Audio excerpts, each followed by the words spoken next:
guys, welcome back again from Tampa Bay.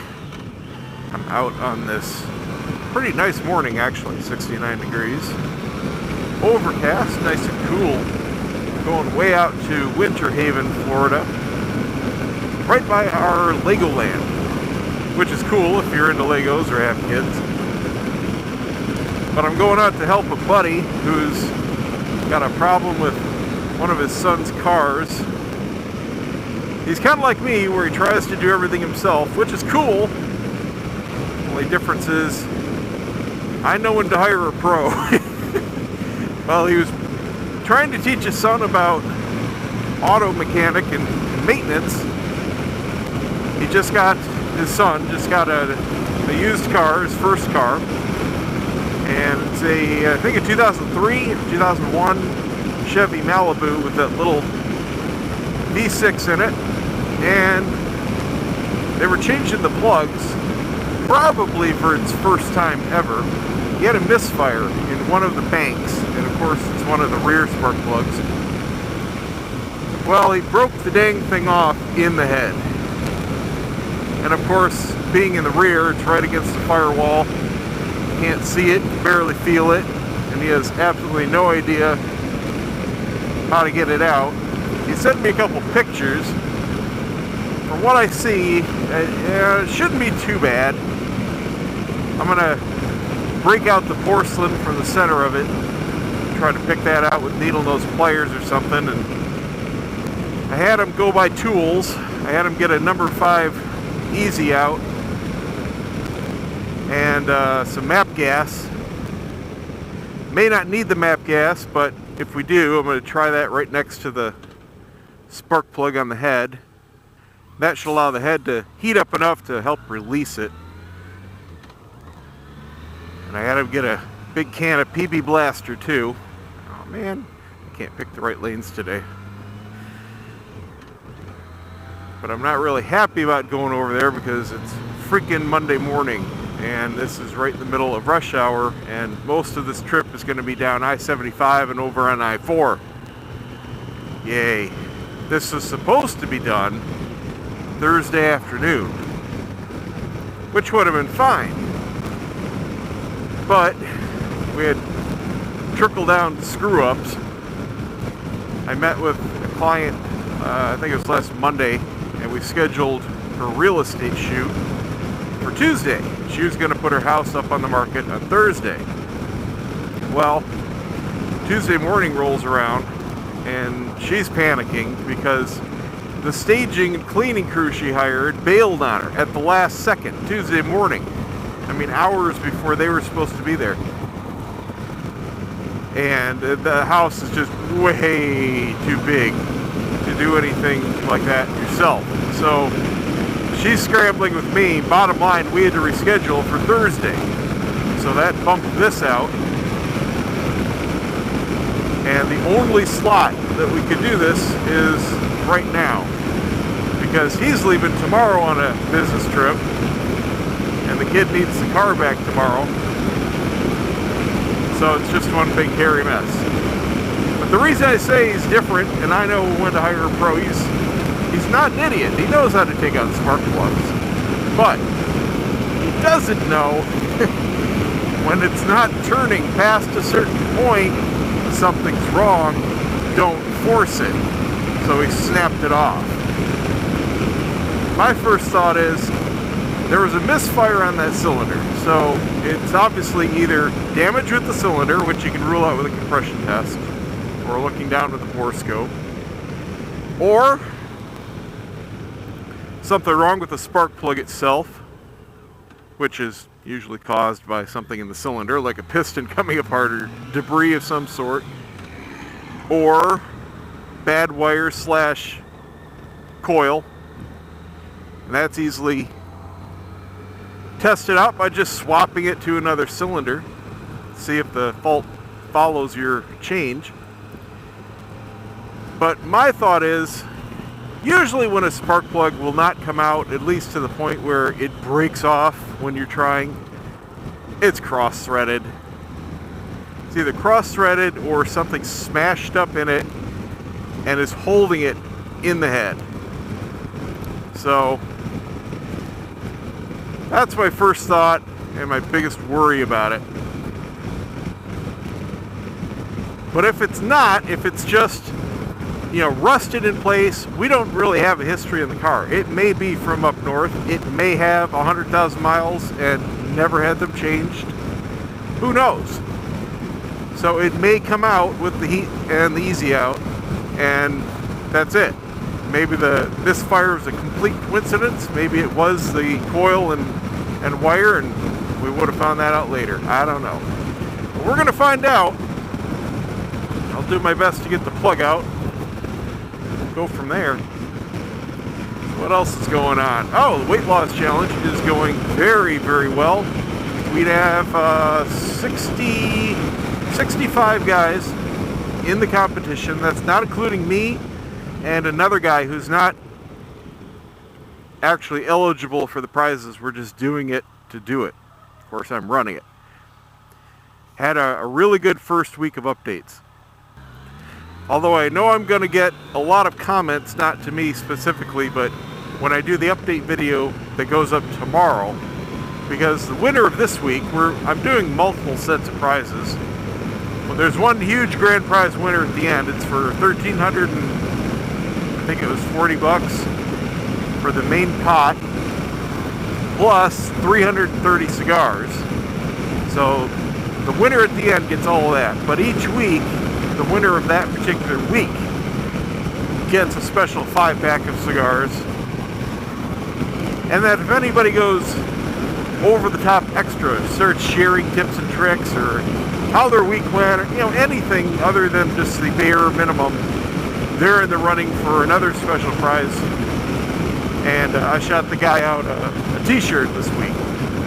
But the winner of this week that got the 5-pack of cigars lost just under 10% of his body weight in 1 week.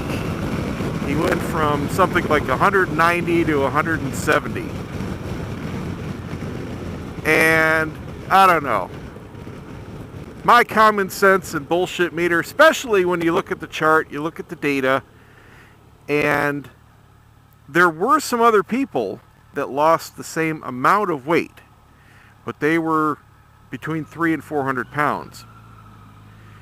So they had a lot more water and easier weight to lose. When you're only 190, losing 20 pounds in a week kind of tells me that he probably did some bulking up, like drinking a gallon of water and having a couple huge cheeseburgers right before getting on the scale for the initial weigh-in. So sure, take a couple big dumps,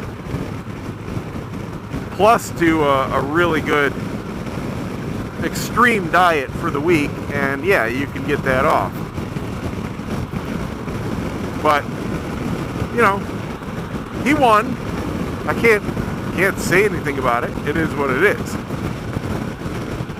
But what I know is going to happen is as soon as the internet sees the results, they're going to have something to say. I think without a doubt.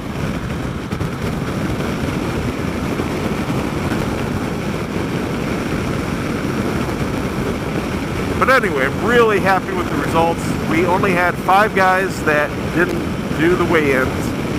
So when anybody misses a weigh-in or they gain weight that week, they owe an extra 2 cigars to the winner at the end. So they're not disqualified or anything like that.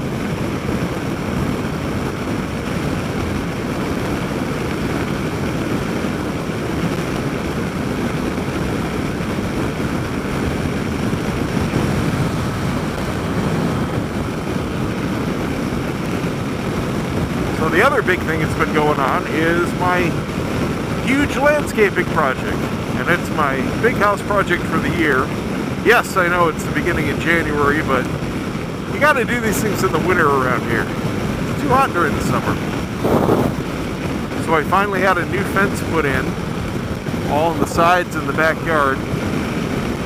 And it just looks fantastic. I'll put a link to the video down below. And then I finished off just this weekend. This is the other big reason why I'm not happy about today. I am extremely stiff and sore. I mean, at least I'm just going on the freeway. But, oh my God.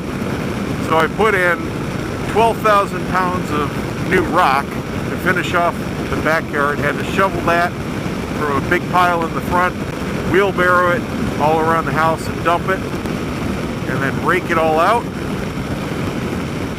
And then I put in 14 new plants all along the fence, and I'm super excited to see those over the next year because they're going to grow 10 to 12 feet a year. They're bougainvillea. And I got all different colors. And they're going to grow not up the fence, I put them a couple feet away, but they're going to fill in basically the whole yard with a up to 20 foot tall over the next couple years wall of flowers. It's an extremely hardy and versatile plant if you have the right conditions. Luckily, my backyard is absolutely perfect for it. They need full sun all day, and that's exactly what my problem is with most other plants. They need a very dry, slightly acidic soil, and that's perfect. And again, what a big problem I've had is it's a very sandy soil in my yard. And Central to South Florida is the perfect breeding ground for them. Hate this new light they put in. One freaking car, it'll go off. Doesn't matter what the timing was from the other lights. All they do is make people waste gas idling. Wow, such a busy intersection. They needed a whole light. This entire corridor is being heavily developed. And now this one too. Great. They're putting in whole new subdivisions, whole new shopping centers, whole new condos and apartments. And it's all within the last year. When we moved here, there was nothing. I mean, it was exactly this. All the way down, all the way to Lutz, just farmland. And now it's just popping up like crazy. And little stuff. It looks like a Dairy Queen. Yep, coming soon, Dairy Queen. It's just popping up in the middle of nowhere. For the longest time, they tried doing this. There's a big shopping center back up. I passed it by the veterans. And it died. It died so bad that the main anchor store there, Target, closed. And the building's been vacant for a couple of years, which is extremely odd. How often do you ever hear about a Target closing like that? But I guess they were just a little ahead of their time. This is a huge new shopping center with a Publix. And then there's another whole center going up kitty corner to it. And on the right, a whole new subdivision. I mean, it's never ending. There are no blank spots left on this slate. I don't know where all the people are coming from because there isn't any industry around here. Wherever they work, they got quite a little commute. I'm sure the camera won't pick it up, but I see a pretty good fire on the horizon. A lot of black smoke billowing up. Not sure if I'll be riding near it. It looks like it's down 41 a ways. It's pumping out pretty good there, right in the middle of the frame. Alright, so that's it, guys. I've just got a long commute going here. I'll shoot a little video when I get there and show you all around his place. He's just done some new construction too on a gazebo. Oh, there you go. You can see the smoke really coming out now. At least I can. I'll show you his yard. He put in a little pond, I guess. I haven't seen a lot of this since the last time I was over there. And he's raising chickens too. So we'll see what that looks like. Stand by. Oh, you know, it looks like somebody just burning leaves or something. That is a huge fire. Yeah, oh wow. Yeah, that is a 20-foot tall mound of leaves.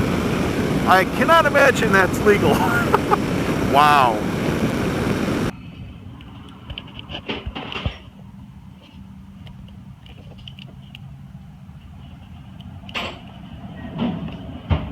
Well, this is a no-go, unfortunately. There is nothing left I can do for him, so he's calling around for shops. It's way, way down in there, a good 3 inches at an angle. The extractor is stuck in there. It gets half a bite and then slips. It's just totally screwed. What's stuck in there is this. Just this bit. And this is flush with the engine, with the head. So we tried number 5. It was too big because we're hitting that taper in the center. So number 4 fits, but it bites for half a turn and then slips, bites and then slips. And there's no room in there. I could barely swing a little hammer to tap it in further. It's just not coming out. I mean, it's not even moving. And to top it off, there is no room, no spot to get the map gas in because there's nothing next to the spark plug. It's like a deep well socket sideways, or a deep well spark plug hole. There's nothing to hit. Son of a... But I found out why he broke it. Used a torque wrench. Plan B. Not an estimate of just a couple $100 to get it out. See you guys later.